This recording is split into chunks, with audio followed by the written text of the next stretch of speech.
Olá, meu nome é Maria Alice, sou professora de Ética e Filosofia Política na UFSC, doutora, também nessa mesma instituição.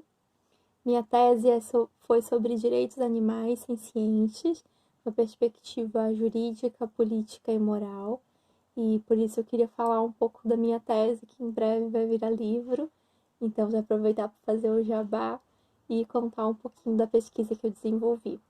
Para quem quiser, pode dar uma olhadinha no repositório da UFSC, colocar o meu nome completo, Maria Alice da Silva, UFSC, e a tese, direitos dos animais, e tem lá o arquivo para todo mundo. A minha tese de doutorado começa investigando o que são direitos. E aí é isso o dispositivo que confere benefícios e proteção a partir do sistema, né? Que pode ser o sistema jurídico, pode ser o sistema moral ou também o político. Então, pensar direitos de uma maneira mais geral. Eu inicio trabalhando com Hart, Herbert Hart, filósofo inglês e filósofo do direito, né? Bem conhecido entre os juristas. E para mim é interessante pensar o Hart por conta da metodologia dele juspositivista. O que isso significa? Por que eu quero pensar os direitos animais e começar a minha pesquisa utilizando um filósofo assim? Utilizando de referências de um filósofo assim, né? O que significa então ser juspositivista?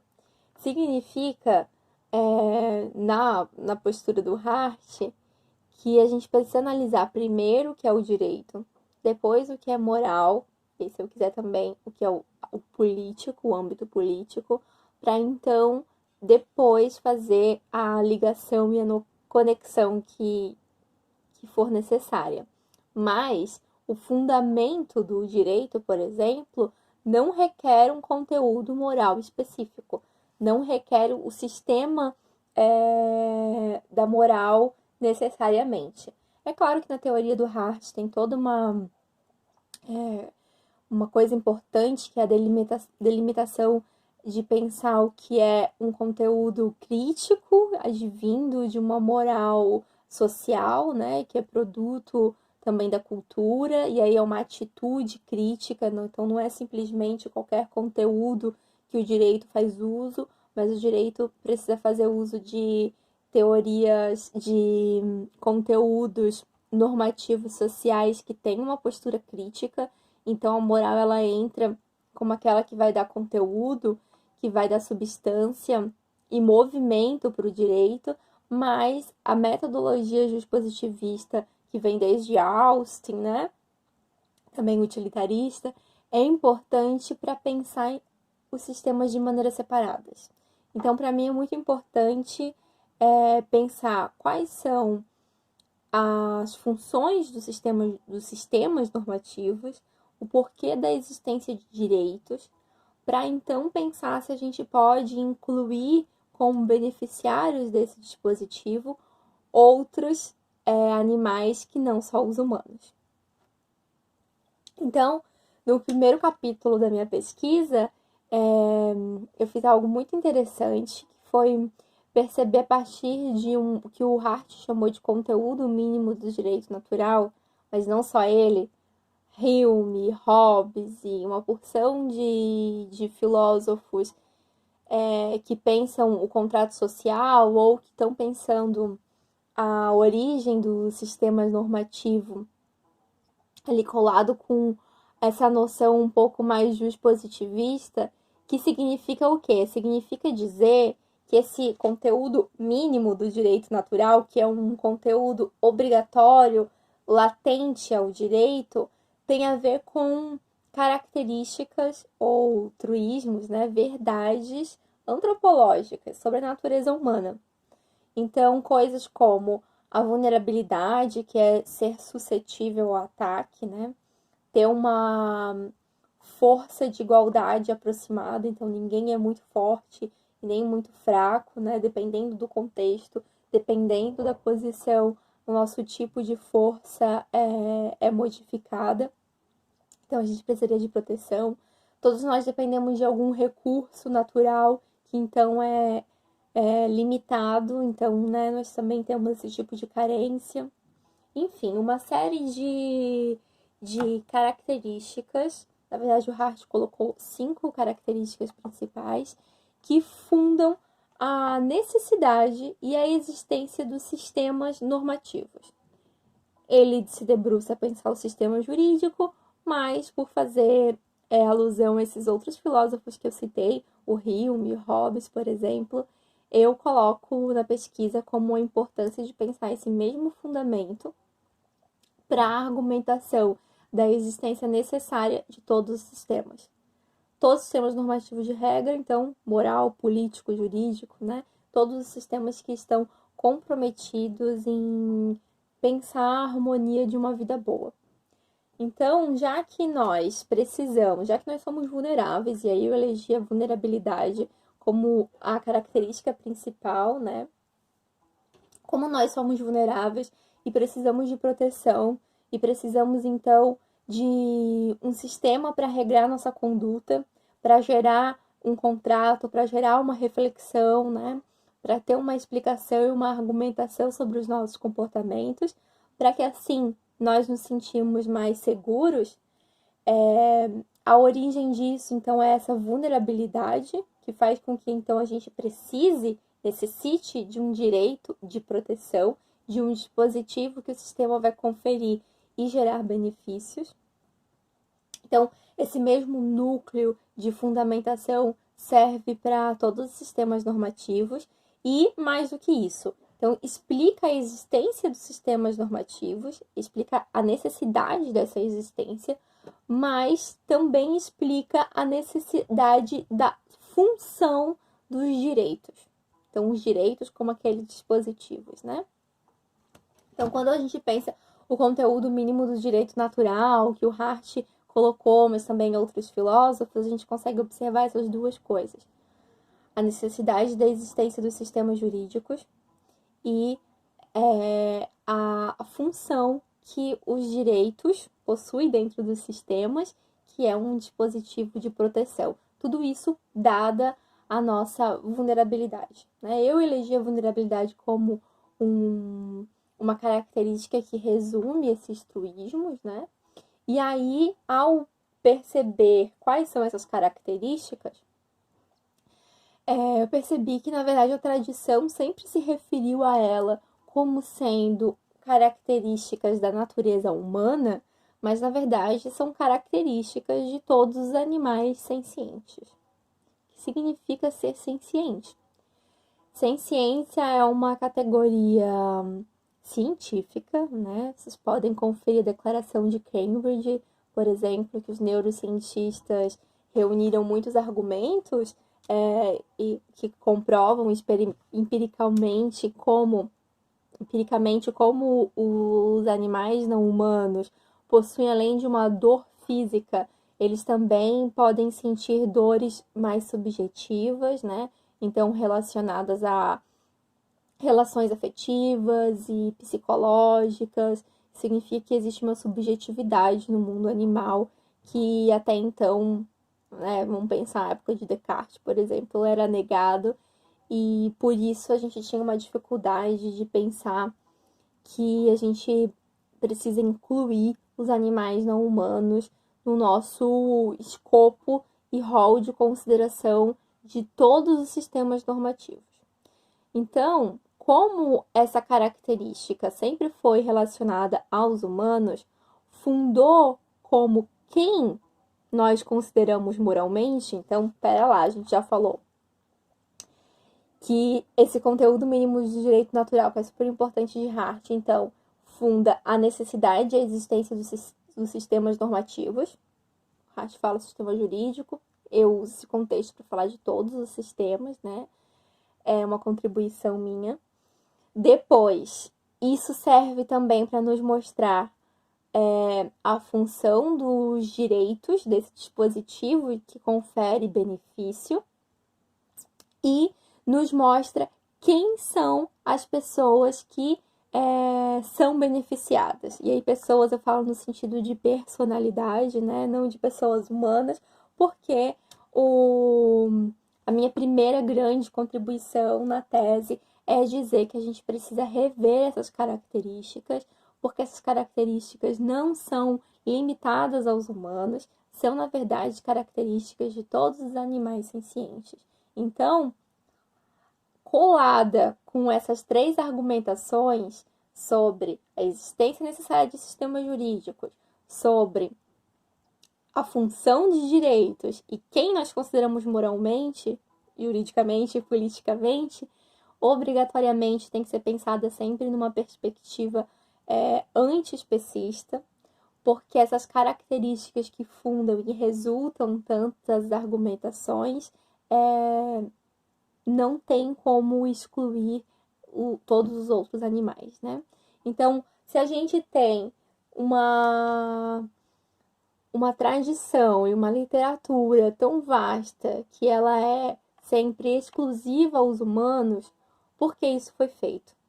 Então, eu quero conversar com vocês duas coisas. Um sobre especismo, que é um preconceito contra as espécies, né? E esse é o principal motivo dos animais terem sido excluídos, então, dessa fundamentação de todos os sistemas normativos. E da tentativa, então, de dizer que os sistemas servem e operam só de uma maneira correlacionada entre direitos e deveres. Então, e aí a gente vai dialogar com Kant, né? Toda uma tradição muito forte. Quem é do direito, quem é da filosofia ou das sociais, sabe que a autonomia moral, a liberdade moral de operar princípios universais é algo muito importante, né? E isso sempre foi evidenciado quando a gente fala de direitos, que é essa capacidade não só de receber um benefício, mas de ter um poder de ação. Então, o direito, ele confere um benefício porque eu posso me comprometer, né, dentro de um acordo social, por exemplo, em ter deveres e responsabilidade para com os outros. Só que o problema é a gente pegar essa maneira, que é uma das maneiras de pensar direito, que é atrelado direitos a poderes de ação, achar que toda a categoria de direito e todos os sistemas servem só para isso, só para o poder de ação. E não. Essa, digamos, é um poder completo, né? Um direito completo, um direito atribuído a humanos, adultos com capacidade de escolha, mas isso não é a explicação de que são direitos. Essa é uma maneira mais completa de que os direitos operam, porque a gente tem uma série de outros mecanismos de como os sistemas normativos inteiros funcionam e o porquê eles precisam funcionar, que é para regrar e harmonizar a nossa vida para que ela seja melhor, né? Para que o nosso relacionamento seja cuidado, do que gerar poder de ação. Então, gerar poder de ação é uma das coisas que ela faz e a gente não pode resumir a categoria de direitos a isso. Então, quando a gente fala que direitos sempre precisam ser pensados a adultos capazes de escolha, é bastante limitado. É dizer que direito se resume a uma das funções do direito, né? Então a gente precisa pensar direito de uma maneira mais ampla. E aí, com isso, eu não consigo ter um outro argumento para excluir da proteção os animais não humanos. Porque crianças recebem direitos, idosos sem poder de ação, pessoas com algum tipo de incapacidade de escolha moral, elas recebem direitos só porque são humanas? Porque a gente não pode usar o argumento da potência, que um dia vai se tornar, né, com poder de ação.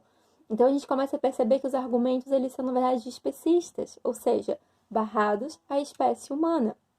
Só que se a gente analisa a argumentação que eu falei lá atrás, que foi o que fundou a existência de sistema jurídico, político e moral. Foi o que fundou, a característica que fundou a função de direitos.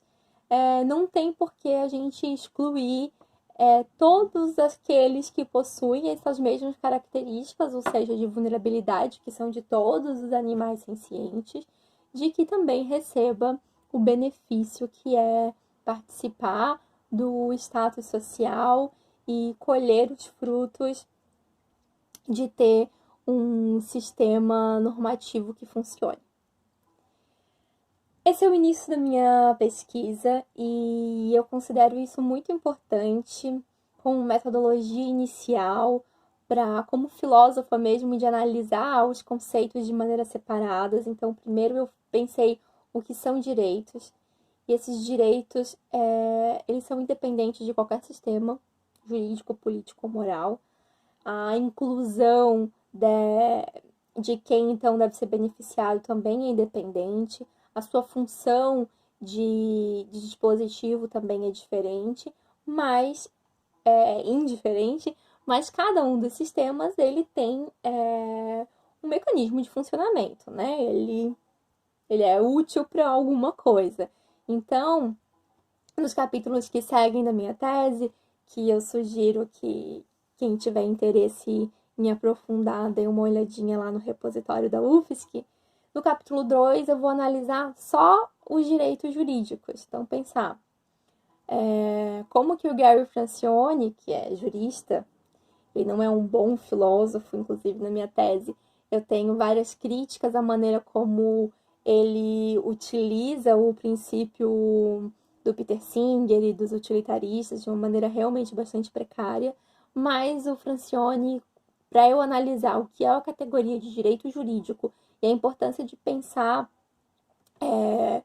uma crítica, então, anti-especista dentro dos direitos jurídicos, o Francione é útil porque ele fala da categoria de propriedade. Um jurista que eu tenho um carinho muito grande, esse sim entende bastante bem de filosofia, é o Stephen Wise, e aí tem um diálogo com essa noção de autonomia moral que eu tinha citado anteriormente com Kant, e para ele é muito importante que a gente perceba que o direito não fala de autonomia moral, ele não é disso que ele está falando de uma autonomia prática de quem faz escolhas, né? E é por isso que ele inclui crianças, e é por isso que ele inclui, inclusive, personas não humanas, né? Ele dá personalidade para entidades diversas. E aí, por que então a gente exclui os animais não humanos, né? A gente não tem uma argumentação dentro do escopo do sistema jurídico para excluir, pelo contrário, a gente tem muito benefício quando a gente consegue perceber de uma maneira mais ampla o que significa direitos e incluir todos os animais nesse escopo. Depois eu vou analisar, então, a categoria de direitos morais, porque parece que sempre que a gente fala da forma jurídica, ela está relacionada, ainda que não necessite, de uma argumentação moral. Então, no meu capítulo 3, eu faço uma análise das principais teorias éticas sobre o assunto.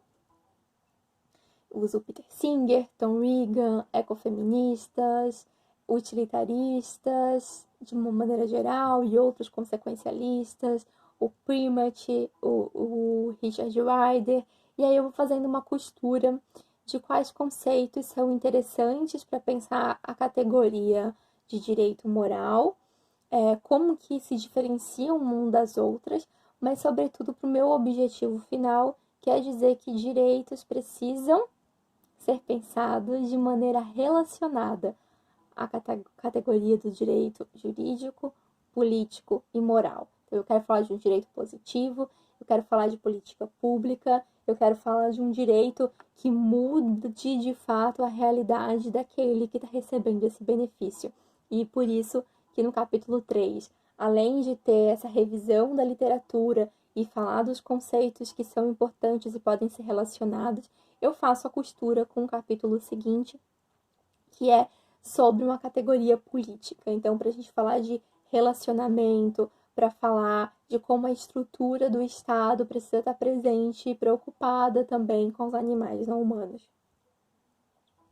Então, falo da Martha Nussbaum, falo do Wilke Melika e da Sue Donaldson, falo do Garner, filósofos que estão ali trabalhando com a matéria de justiça mesmo, com a conferência do poder estatal, com a estrutura, fazendo uma crítica então de distribuição de bens, de recurso, para pensar os animais incluídos aí nessa conta.